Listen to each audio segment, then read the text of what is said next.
Chapter 4. I spent the following day roaming through the valley. I stood beside the sources of the Arveiron, which take their rise in a glacier that with slow pace is advancing down from the summit of the hills to barricade the valley. The abrupt sides of vast mountains were before me. The icy wall of the glacier overhung me. A few shattered pines were scattered around, and the solemn silence of this glorious presence chamber of imperial nature was broken only by the brawling waves or the fall of some vast fragment. The thunder sound of the avalanche or the cracking reverberated along the mountains of the accumulated ice, which, through the silent working of immutable laws, was ever and anon rent and torn, as if it had been but a plaything in their hands. These sublime and magnificent scenes afforded me the greatest consolation that I was capable of receiving. They elevated me from all littleness of feeling, and although they did not remove my grief, they subdued and tranquilized it. In some degree, also, they diverted my mind from the thoughts over which it had brooded for the last month. I retired to rest at night, my slumbers, as it were, waited on and ministered to by the assemblance of grand shapes which I had contemplated during the day. They congregated round me. The unstained snowy mountain top, the glittering pinnacle, the pine woods, and ragged bare ravine, the eagle soaring amidst the clouds, they all gathered round me and bade me be at peace. Where had they fled when the next morning I awoke? All of soul inspiriting fled with sleep, and dark melancholy clouded every thought. The rain was pouring in torrents, and thick mists hid the summits of the mountains, so that I even saw not the faces of those mighty friends. Still I would penetrate their misty veil, and seek them in their cloudy retreats. What were rain and storm to me? My mule was brought to the door, and I resolved to ascend to the summit of Montanvert. I remembered the effect that the view of the tremendous and ever-moving glacier had produced upon my mind when I first saw it. It had then filled me with a sublime ecstasy that gave wings to the soul and allowed it to soar from the obscure world to light and joy. The sight of the awful and majestic in nature had indeed always the effect of solemnizing my mind and causing me to forget the passing cares of life. I determined to go without a guide, for I was well acquainted with the path, and the presence of another would destroy the solitary grandeur of the scene. The ascent is precipitous, but the path is cut into continual and short windings, which enable you to surmount the perpendicularity of the mountain. It is a scene terrifically desolate. In 1,000 spots the traces of the winter avalanche may be perceived, where trees lie broken and strewed on the ground, some entirely destroyed, others bent, leaning upon the jutting rocks of the mountain or transversely upon other trees. The path, as you ascend higher, is intersected by ravines of snow, down which stones continually roll from above. One of them is particularly dangerous, as the slightest sound, such as even speaking in a loud voice, produces a concussion of air sufficient to draw destruction upon the head of the speaker. The pines are not tall or luxuriant, but they are somber and add an air of severity to the scene. I looked on the valley beneath. Vast mists were rising from the rivers which ran through it and curling in thick wreaths around the opposite mountains, whose summits were hid in the uniform clouds, while rain poured from the dark sky and added to the melancholy impression I received from the objects around me. Alas! Why does man boast of sensibility superior to those apparent in the brute? It only renders them more necessary beings. If our impulses were confined to hunger, thirst, and desire, we might be nearly free. But now we are moved by every wind that blows, and a chance word or scene that word may convey to us. We rest, a dream has power to poison sleep. We rise, one wandering thought pollutes the day. We feel, conceive, or reason, laugh or weep, embrace fond woe, or cast our cares away. It is the same, for be it joy or sorrow, the path of its departure still is free. Man's yesterday may ne'er be like his morrow, naught may endure but mutability. It was nearly noon when I arrived at the top of the ascent. For some time I sat upon the rock that overlooks the sea of ice. A mist covered both that and the surrounding mountains. Presently a breeze dissipated the cloud, and I descended upon the glacier. The surface is very uneven, rising like the waves of a troubled sea, descending low, and interspersed by rifts that sink deep. The field of ice is almost a league in width, but I spent nearly 2 hours in crossing it. The opposite mountain is a bare perpendicular rock. From the side where I now stood, Montanvert was exactly opposite, at the distance of a league, and above it rose Mont Blanc in awful majesty. I remained in a recess of the rock, gazing on this wonderful and stupendous scene. The sea, or rather the vast river of ice, wound among its dependent mountains, whose aerial summits hung over its recesses. Their icy and glittering peaks shone in the sunlight over the clouds. My heart, which was before sorrowful, now swelled with something like joy. I exclaimed, "Wandering spirits, if indeed ye wander, and do not rest in your narrow beds, allow me this faint happiness, or take me, as your companion, away from the joys of life." As I said this, I suddenly beheld the figure of a man, at some distance, advancing towards me with superhuman speed. He bounded over the crevices in the ice, among which I had walked with caution. His stature also, as he approached, seemed to exceed that of man. I was troubled. A mist came over my eyes, and I felt a faintness seize me, but I was quickly restored by the cold gale of the mountains. I perceived, as the shape came nearer, sight tremendous and abhorred, that it was the wretch whom I had created. I trembled with rage and horror, resolving to wait his approach and then close with him in mortal combat. He approached. His countenance bespoke bitter anguish, combined with disdain and malignity, while its unearthly ugliness rendered it almost too horrible for human eyes. But I scarcely observed this. Rage and hatred had at first deprived me of utterance, and I recovered only to overwhelm him with words expressive of furious detestation and contempt. "Devil!" I exclaimed, "do you dare approach me? And do not you fear the fierce vengeance of my arm wreaked on your miserable head? Begone, vile insect, or rather, stay, that I may trample you to dust. And oh, that I could, with the extinction of your miserable existence, restore those victims whom you have so diabolically murdered." "I expected this reception," said the demon. "All men hate the wretched. How, then, must I be hated, who am miserable beyond all living things? Yet you, my creator, detest and spurn me, thy creature, to whom thou art bound by ties only dissoluble by the annihilation of one of us. You purpose to kill me. How dare you sport thus with life? Do your duty towards me, and I will do mine towards you and the rest of mankind. If you will comply with my conditions, I will leave them and you at peace. But if you refuse, I will glut the maw of death until it be satiated with the blood of your remaining friends." "Abhorred monster, fiend that thou art! The tortures of hell are too mild a vengeance for thy crimes.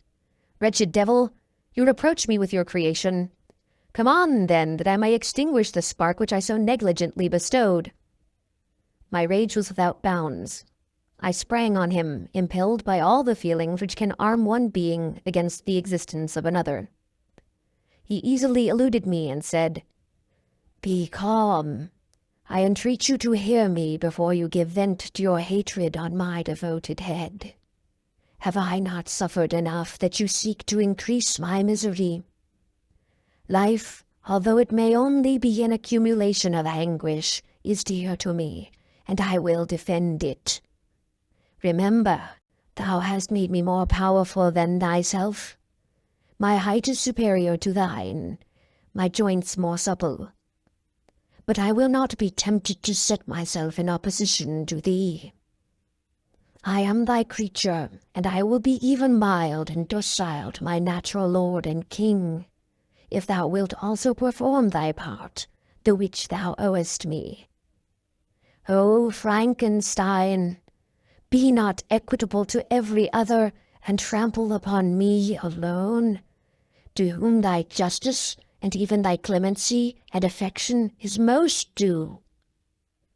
Remember that I am thy creature. I ought to be thy Adam, but I am rather the fallen angel, whom thou drivest from joy for no misdeed. Everywhere I see bliss, from which I alone am irrevocably excluded. I was benevolent and good. Misery made me a fiend. Make me happy, and I shall again be virtuous. Begone! I will not hear you. There can be no community between you and me. We are enemies. Begone, or let us try our strength in a fight in which one must fall. How can I move thee? Will no entreaties cause thee to turn a favorable eye upon thy creature, who implores thy goodness and compassion? Believe me, Frankenstein, I was benevolent. My soul glowed with love and humanity. But am I not alone, miserably alone? You, my creator, abhor me. What hope can I gather from your fellow creatures who owe me nothing? They spurn and hate me. The desert mountains and dreary glaciers are my refuge. I have wandered here many days. The caves of ice, which I only do not fear, are a dwelling to me, and the only one which man does not grudge. These bleak skies I hail, for they are kinder to me than your fellow beings. If the multitude of mankind knew of my existence, they would do as you do, and arm themselves for my destruction. Shall I not then hate them who abhor me? I will keep no terms with my enemies. I am miserable, and they shall share my wretchedness. Yet it is in your power to recompense me, and deliver them from an evil which it only remains for you to make so great that not only you and your family, but thousands of others shall be swallowed up in the whirlwinds of its rage. Let your compassion be moved, and do not disdain me. Listen to my tale. When you have heard that, abandon or commiserate me, as you shall judge that I deserve. But hear me. The guilty are allowed by human laws, bloody as they are, to speak in their own defense before they are condemned. Listen to me, Frankenstein. You accuse me of murder, and yet you would, with a satisfied conscience, destroy your own creature. Oh, praise the eternal justice of man! Yet I ask you not to spare me. Listen to me, and then, if you can, and if you will, destroy the work of your hands. Why do you call to my remembrance, I rejoined, circumstances of which I shudder to reflect, that I have been the miserable origin and author? Cursed be the day, abhorred devil, in which you first saw light. Cursed, although I curse myself, be the hands that formed you.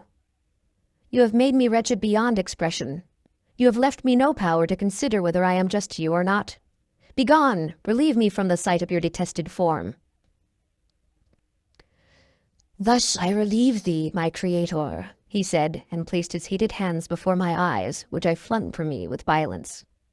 Thus I take from thee a sight which you abhor. Still thou canst listen to me, and grant me thy compassion. By the virtues that I once possessed, I demand this from you. Hear my tale. It is long and strange, and the temperature of this place is not fitting to your fine sensations. Come to the hut upon the mountain. The sun is yet high in the heavens.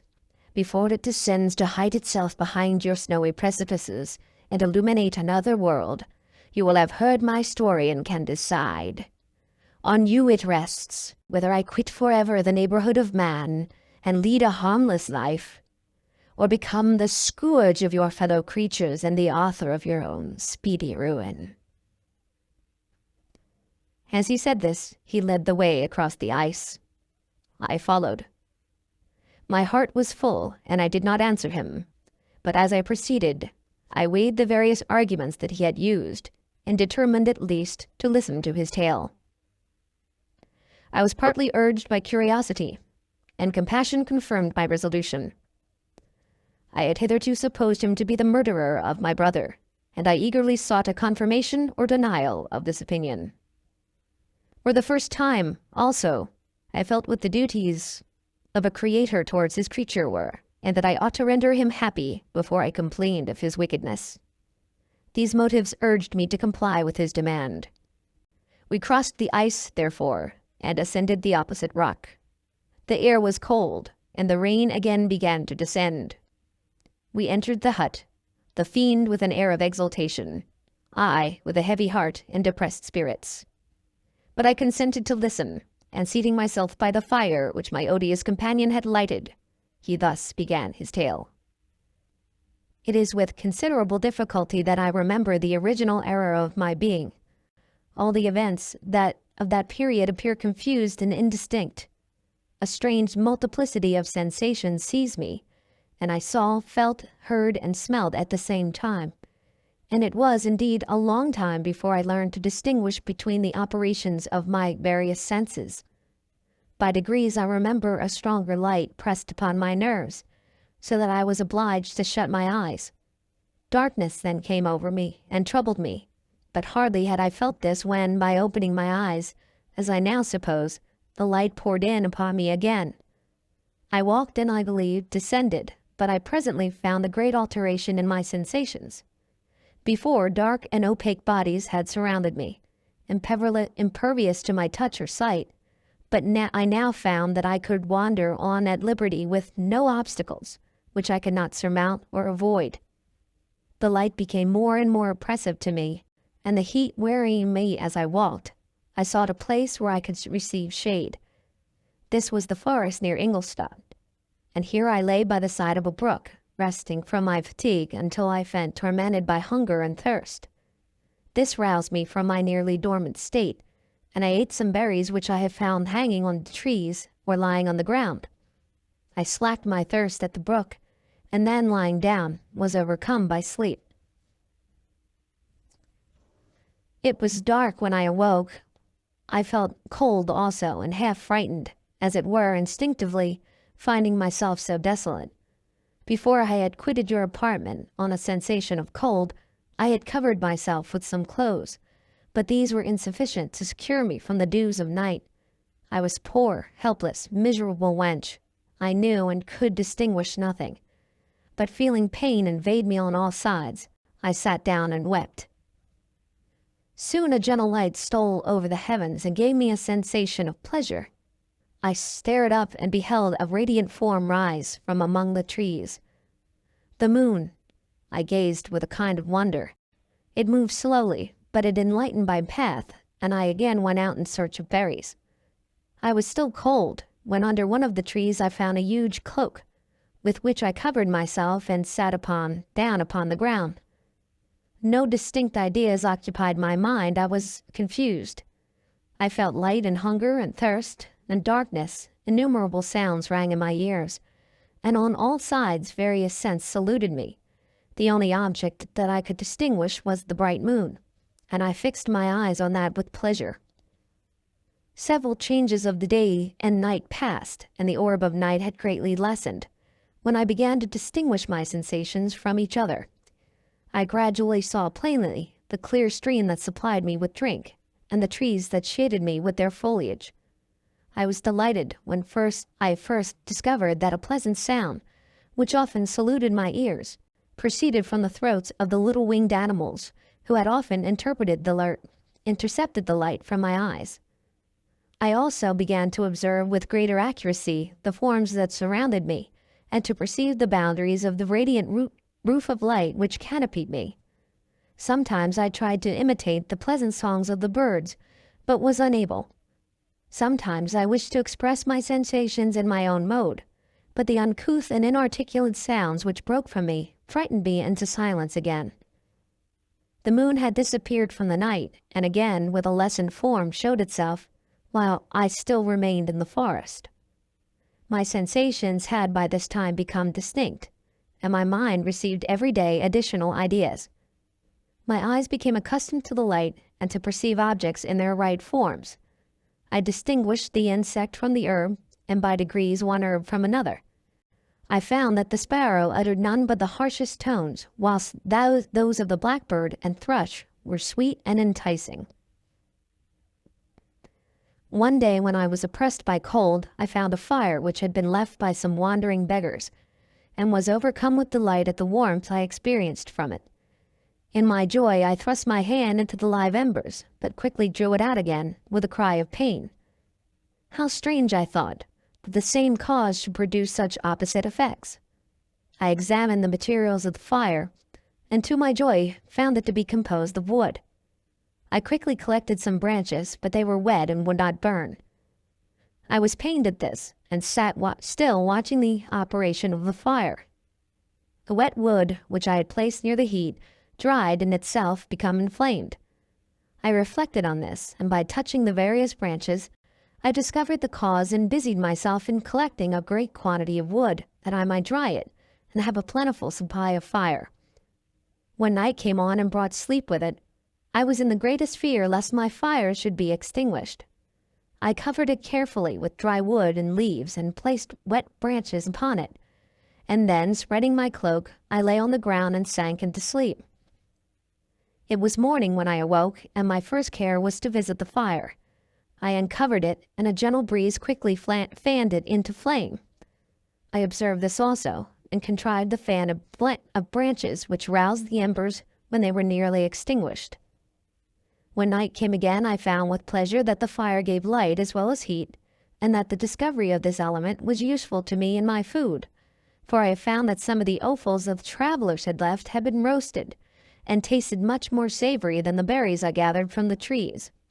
I tried therefore to dress my food in the same manner, placing it on the live embers. I found the berries were spoiled by this operation, and the nuts and roots much improved. Food, however, became scarce, and I often spent the whole day searching in vain for a few acorns to assuage the pangs of hunger.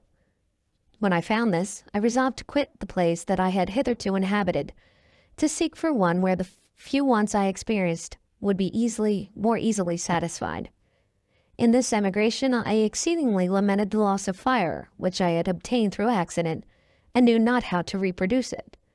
I gave several hours to the serious consideration of this difficulty, but I was obliged to relinquish all attempt to supply it, and wrapping myself in my cloak, I had struck across the wood towards the setting sun. I passed 3 days in these rambles, and at length discovered the open country. A great fall of snow had taken place the night before, and the fields were of one uniform white. The appearance was disconsolate, and I found my feet chilled by the cold, damp substance that covered the ground. It was about 7 in the morning, and I longed to obtain food and shelter. At length I perceived a small hut on a rising ground which had doubtless been built for the convenience of some shepherd. This was a new sight to me, and I examined the structure with great curiosity. Finding the door open, I entered. An old man sat in it near a fire over which he was preparing his breakfast. He turned on hearing a noise, and perceiving me, shrieked loudly, and quitting the hut, ran across the field with the speed of which his debilitated form hardly seemed capable.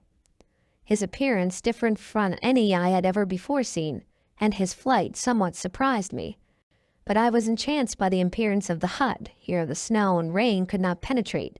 The ground was dry, and it presented to me then as exquisite and divine a retreat as pandemonium appeared to the demons of hell after their sufferings in the lake of fire. I greedily devoured the remnants of the shepherd's breakfast, which consisted of bread, cheese, milk, and wine. The latter, however, I did not like.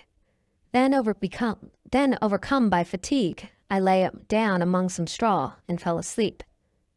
It was noon when I awoke, and allured by the warmth of the sun, which shone brightly on the white ground, I determined to recommence my travels, and thus, depositing the remains of the peasant breakfast in a wallet I found, I proceeded across the fields for several hours, until at sunset I arrived at a village. How miraculous did this appear! The huts, the neater cottages, the stately houses engaged my admiration by turns. The vegetables in the garden, the milk and cheese that I saw placed at the windows of some of the cottages, allured my appetite. One of the best of these I entered, but I had hardly placed my foot within the door before the children shrieked, and one of the women fainted. The whole village was roused. Some fled, some attacked me, until, grievously bruised by stones and other kinds of missile weapons, I escaped to the open country and fearfully took refuge in a low hovel, quite bare, and making a wretched appearance after the palaces I had beheld in the village. This hovel, however, joined a cottage of neat and pleasant appearance, but after my late dearly bought experience, I dared not enter it. My place of refuge was constructed of wood, but so low that I could with difficulty sit upright in it. No wood, however, was placed on the earth which formed the floor, but it was dry, and although the wind entered it by innumerable chinks, I found it an agreeable asylum from the snow and rain. Here then I retreated and laid down, happy to have found the shelter, however miserable from the inclemency of the season, and still more from the barbarity of man. As soon as morning dawned, I crept from my kennel, that I might view the adjacent cottage and discover if it could remain in the habitation I had found. It was situated against the back of the cottage and surrounded on the sides which were exposed by a pigsty and a clear pool of water. One part was open, and by that I had crept in, but now I covered every crevice by which I might be perceived with stone and wood, yet in such a manner that I might move on the occasion to pass out. All the light I enjoyed came through the sty, and that was sufficient for me. Having thus arranged my dwelling and carpeting it with clean straw, I retired, for I saw the figure of a man in the distance. And I remembered too well my treatment the night before to trust myself in his power. I had first, however, provided for my sustenance for the day by a loaf of coarse bread, which I purloined, and a cup from which I drank more conveniently than from my hand of the pure water which flowed by my retreat. The floor was a little raised, so that it was kept perfectly dry, and by its vicinity to the chimney of the cottage, it was tolerably warm. Thus being provided, I resolved to reside in this hovel until something should occur which might alter my determination. It was indeed a paradise compared to the bleak forest, my former residence, and the rain-dropping branches and dank earth.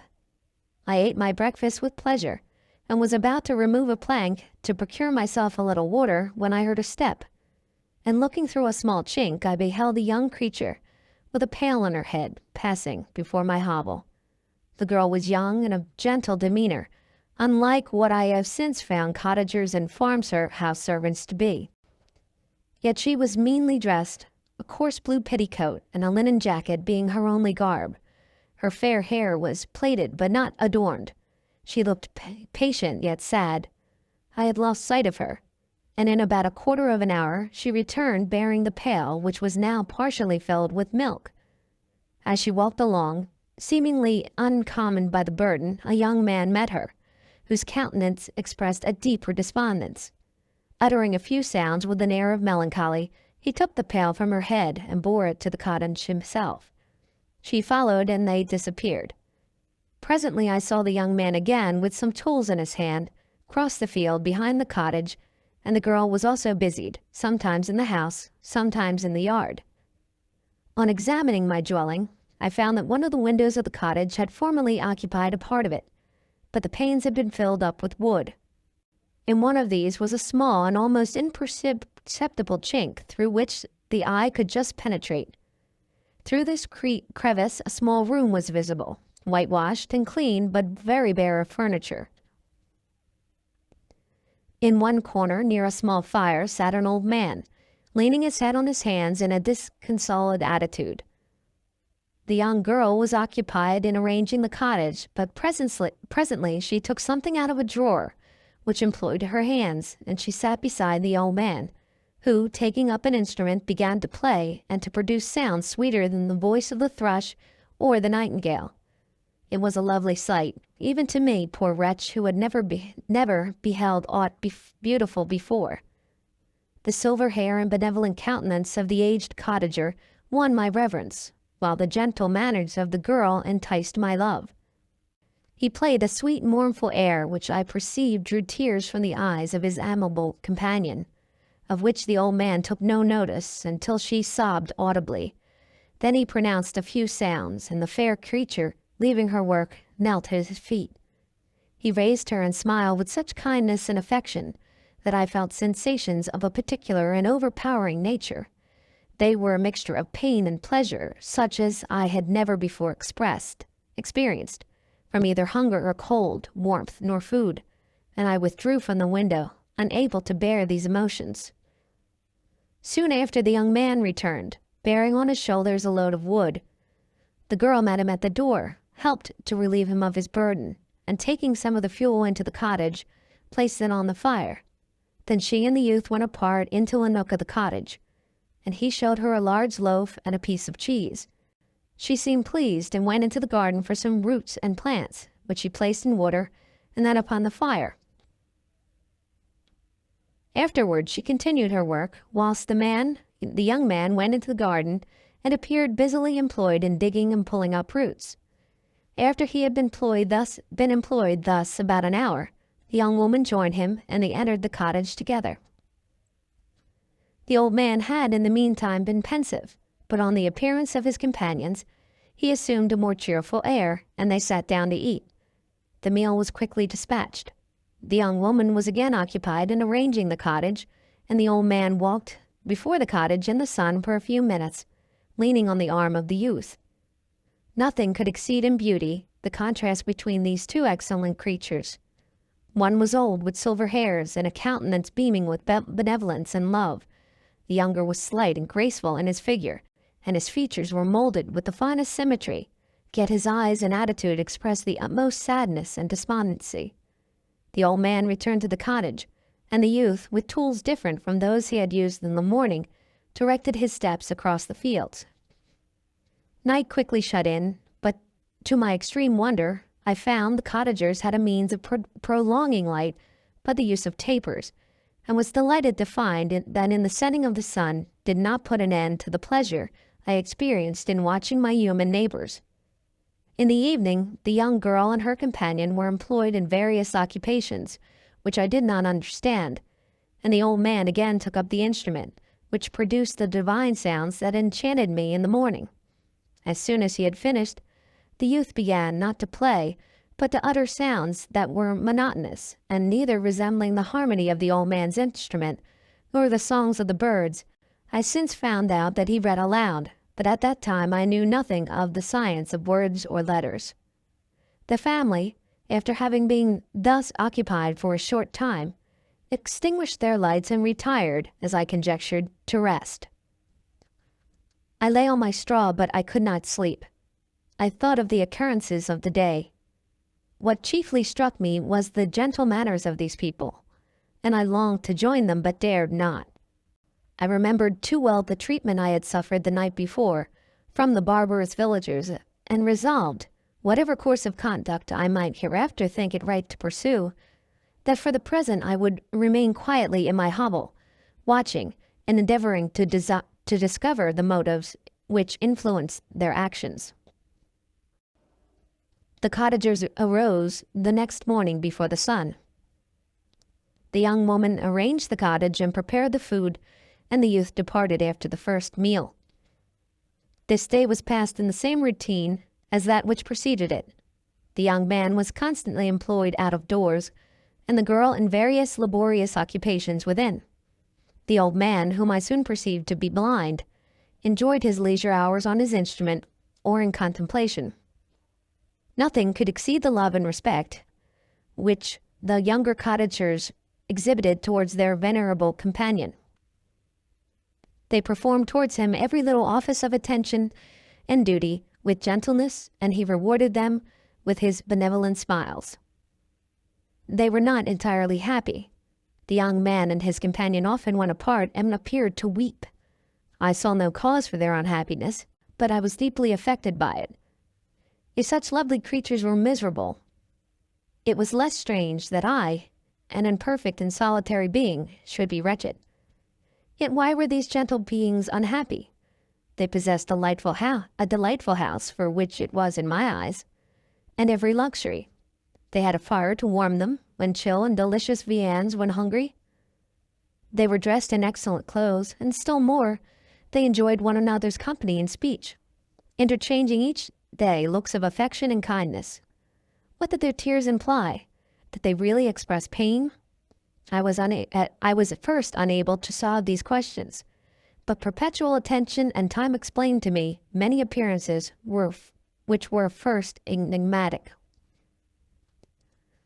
A considerable period elapsed before I discovered one of the causes of the uneasiness of this amenable family. It was poverty, and they suffered that evil in a very distressing degree.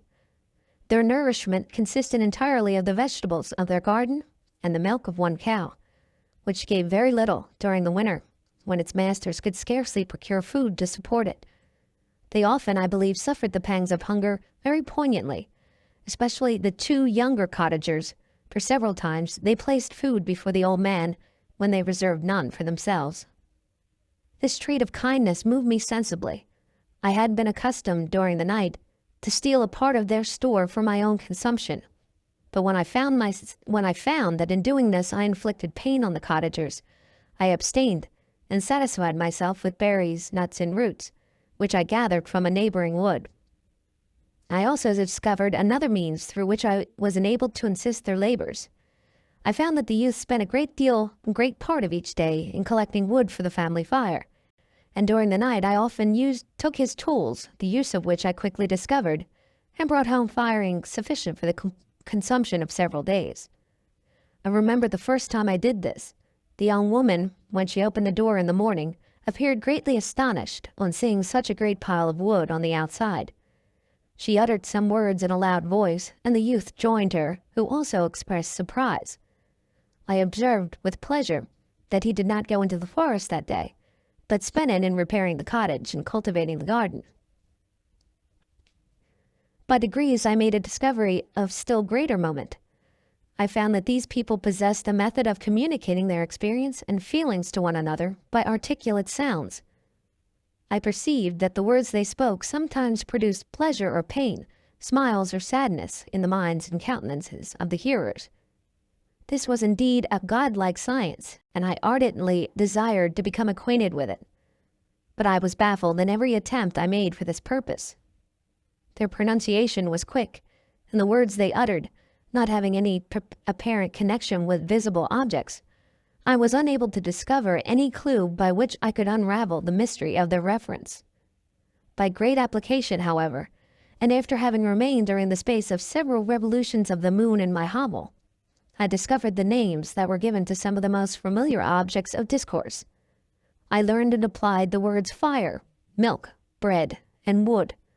I learned the names of the cottagers themselves. The youth and his companion had each of them several names, but the old man had only one, which was father. The girl was called sister or Agatha, and the youth Felix, brother or son.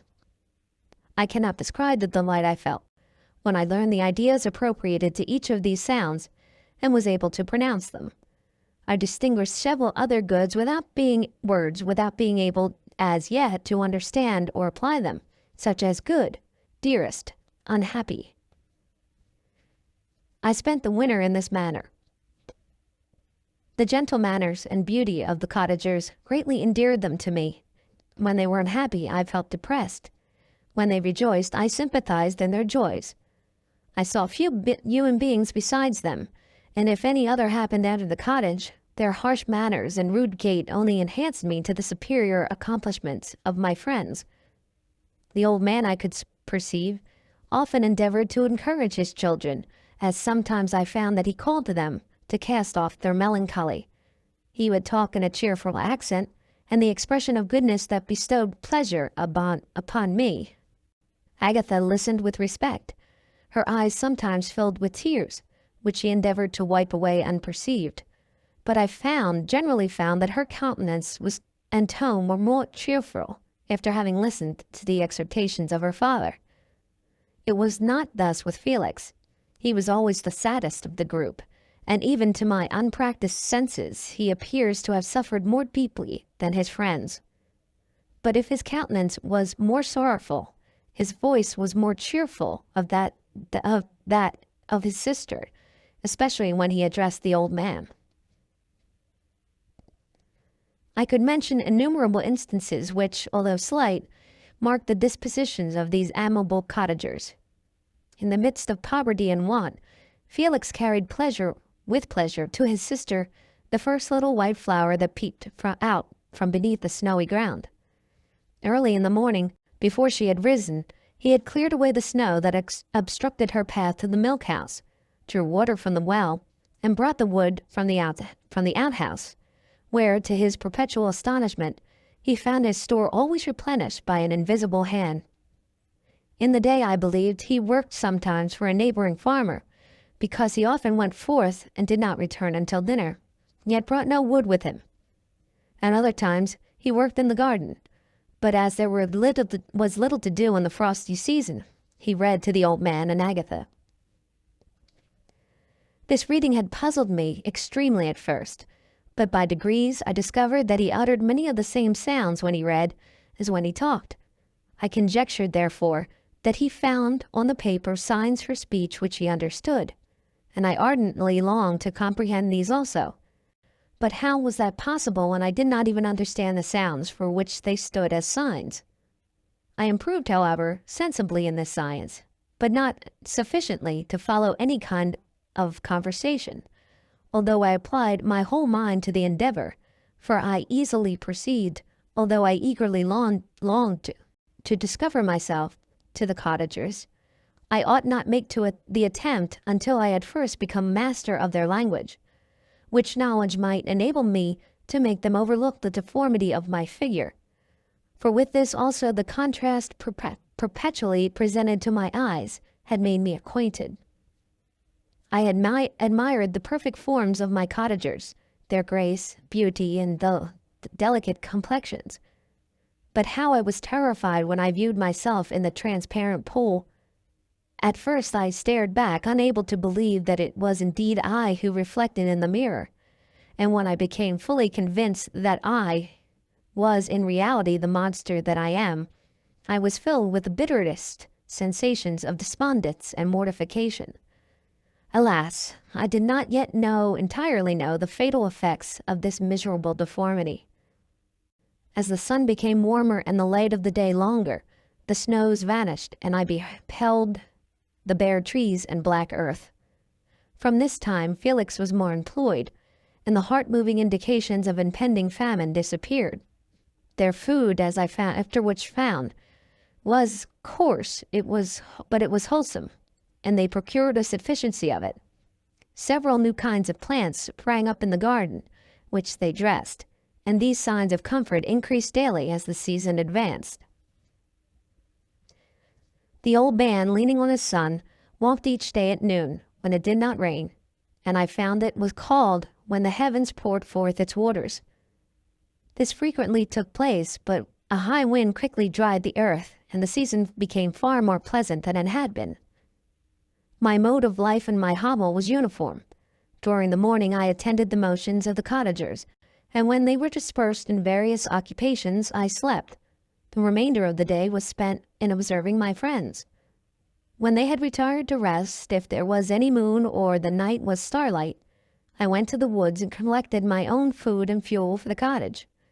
When I returned, as often as it was necessary, I cleared their path from the snow and performed those offices that I had seen done by Felix. I afterwards found that these labors, performed by an invisible hand, greatly astonished them, and once or twice I heard them on these occasions utter the words good spirit, wonderful, but I did not then understand the signification of these terms.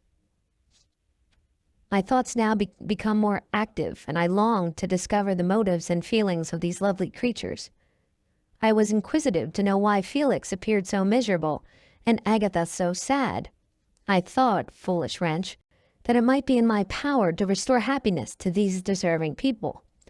When I slept or was absent, the forms of the venerable blind father, the gentle Agatha, and the excellent Felix flitted before me.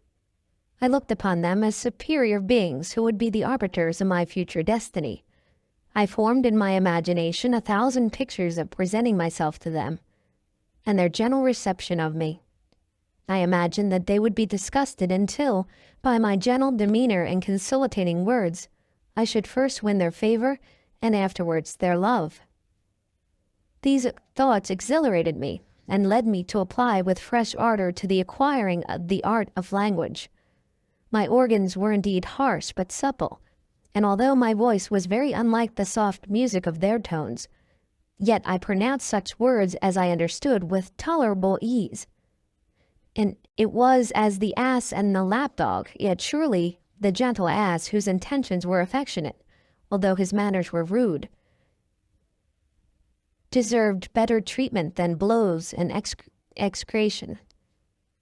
The pleasant showers and gentle warmth of spring greatly altered the aspect of the earth.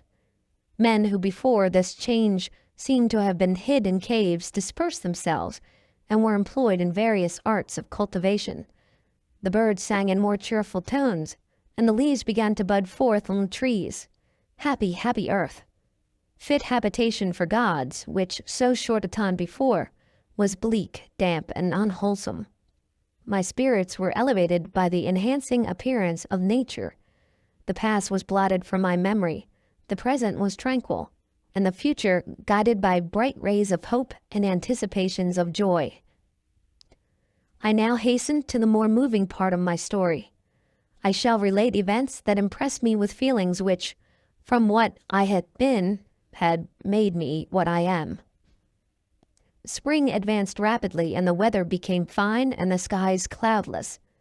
It surprised me that what before was desert and gloomy should now bloom with the most beautiful flowers and verdure.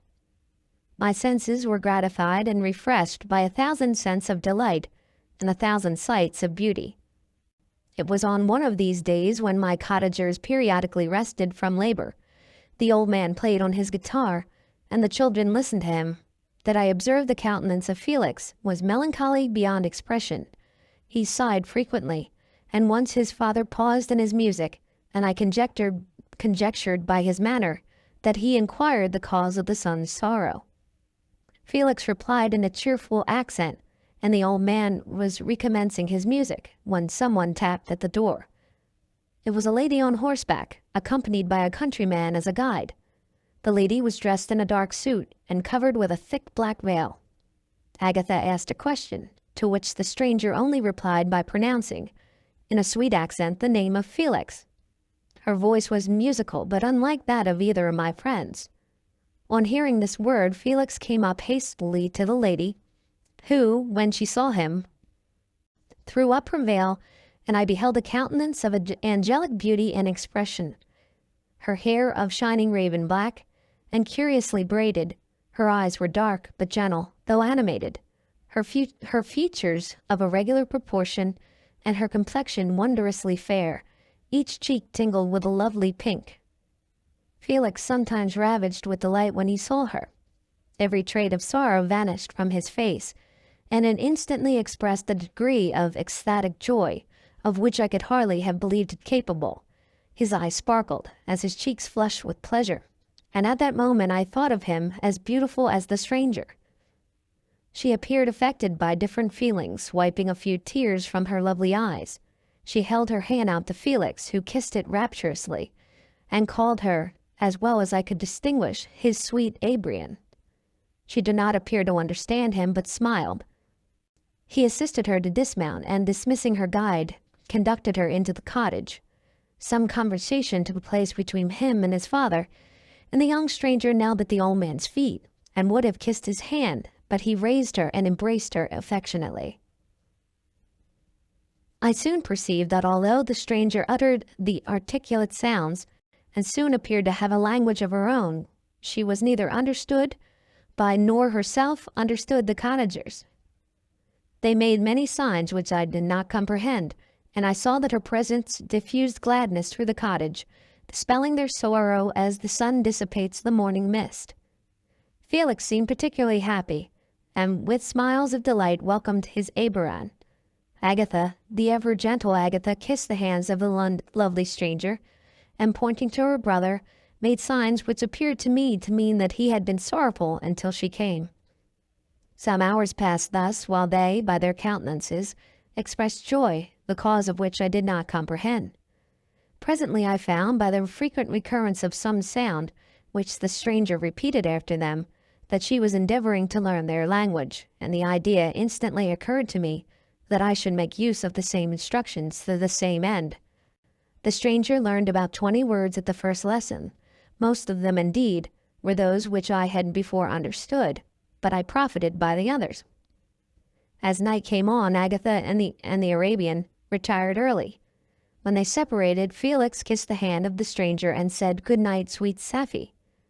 He sat up much longer, conversing with his father, and by the frequent repetition of her name, I conjectured that their lovely guest was the subject of their conversation. I ardently desired to understand them, and bent every faculty towards that purpose, but found it utterly impossible. The next morning Felix went out to his work, and after the usual occupations of Agatha were finished, the Arabian sat at the feet of the old man, and taking his guitar played some airs so entrancingly beautiful that they at once drew tears of sorrow and delight from my eyes. She sang, and her voice flowed with a rich cadence, swelling or dying, like a nightingale of the woods.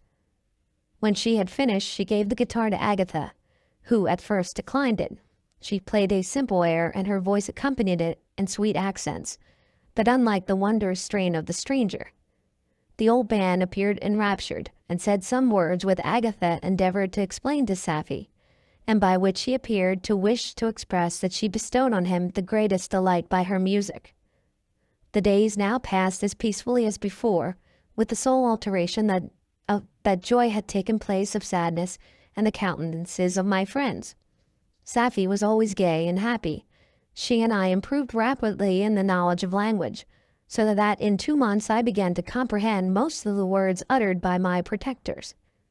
In the meanwhile, also, the black ground was covered with herbage, and the green banks interspersed with innumerable flowers, sweet to the scent and the eyes, stars of pale radiance among the moonlit woods. The sun became warmer, the nights clear and balmy, and my nocturnal rambles were an extreme pleasure to me, although they were considerably shortened by the late setting and early rising of the sun, for I never ventured abroad during daylight, fearful of meeting with the same treatment I had formerly endured at the first village which I entered.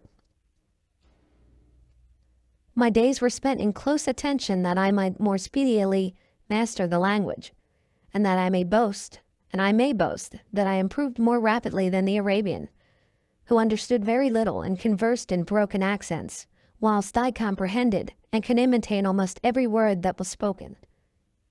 While I improved in speech, I also learned the science of letters, as it was taught to the stranger, and this opened before me a wide field for wonder and delight. The book from which Felix instructed Safie was Volney's Ruins of Empires. I should not have understood the purport of this book had not Felix, in reading it, gave very minute explanations.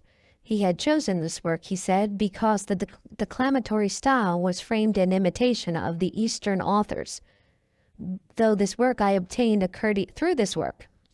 curious knowledge of history and a view of the several empires at present existing in the world. It gave me an insight into the manners, governments, and religions of the different nations of the earth. I heard of the slothful Asiatics, of the stupendous genius and mental activity of the Grecians, of the war and wondrous virtue of the early Romans, of their subsequent degenerating, of the decline of that mighty empire, of chivalry, Christianity, and kings. I heard of the discovery of the American hemisphere, and wept with Safie over the hapless fate of its original inhabitants. These wonderful narrations inspired me with strange feelings. Was man indeed at once so powerful, so virtuous and magnificent, yet so vicious and base? He appeared at one time the mere scion of evil, of the evil principle, and at another as all that can be conceived of noble and godlike. To be a great and virtuous man appeared the highest honor that can befall a sensitive being. To be base and vicious, as many on record have been, appeared the lowest degradation, a condition more abject than that of the blind mole or harmless worm. For a long time I could not conceive how one man could go forth to murder his fellow, or even why there were laws and governments. But when I heard details of the vice and bloodshed, my wonder ceased, and I turned away with disgust and loathing. Every conversation of the cottagers now opened new wonders to me. While I listened to the instructions which Felix bestowed upon the Arabian, the strange system of human society was explained to me. I heard of the division of property, of immense wealth and squalid poverty, of rank, descent, and noble blood. The words introduced me to turn towards myself. I learned that the possessions most esteemed by your fellow creatures were high and unsullied descent, united with riches. A man might be respected with only one of these advantages, but without either he was considered, except in very rare instances, as a vagabond and a slave, doomed to waste his powers for the profits of the chosen few. And what was I? Of my creation and creator I was absolutely ignorant, but I knew that I possessed no money, no friends, no kind of property. I was, beside, endued with a figure hideously deformed and lonesome. I was not even the same nature as man. I was more agile than they, and could subsist upon a coarser diet. I bore the extremities of heat and cold with less injury to my frame, and my stature far exceeded theirs. When I looked around, I saw and heard of none like me. Was I, then, a monster, a blot upon the earth from which all men fled, and whom all men disowned? I cannot describe to you the agony that these reflections inflicted upon me. I tried to dispel them, but sorrow only increased with knowledge. Oh, that I had forever remained in my native wood, nor known nor felt, beyond the sensations of hunger, thirst, and heat. Of what a strange nature is knowledge! It clings to the mind when it is once seized on it like a light lichen on a rock. I had sometimes wished to shake off all thought and feeling, but I learned that there was only one means to overcome the sensation of pain, and that was death, a state of which I feared yet did not understand. I admired virtue and good feelings and loved the gentle manners and amiable qualities of my cottagers, but I was shut off from the intercourse with them, except through means which I obtained by stealth, when I was unseen and unknown, which rather increased than satisfied the desire I had of becoming one of my fellows. The gentle words of Agatha and the animated smiles of the charming Arabian were not for me. The mild exhortations of the old man and the lively conversation of the loved Felix were not for me. Miserable, unhappy wretch! Other lessons were impressed upon me even more deeply. I heard of the differences between the sexes and the birth and growth of children, how the father doted on the smiles of the infant and the lively sallies of the older child, how all life and cares of the mother were wrapped up in precious charge, how the mind of youth expanded and gained knowledge of brother, sister, and all the various relationships which bind one human being to another in mutual bonds. But where were my friends and relations? No father had watched my infant days. No mother had blessed me with smiles or caresses. Nor if they had, all my past life was now a blot, a blind vacancy in which I distinguished nothing. From my earliest remembrance I had been as I then was in height and proportion. I had never yet seen a being resembling me, or who claimed any intercourse with me. What was I? The question returned, only to be answered with groans. I will soon explain to what those feelings tended, but allow me to return to the cottagers, whose story excited me in such various feeling of indignation, delight, and wonder, but which all terminated in innocent love and reverence for my protectors. For so I loved in an innocent, half-painful self-deceit to call them. End of chapter 4.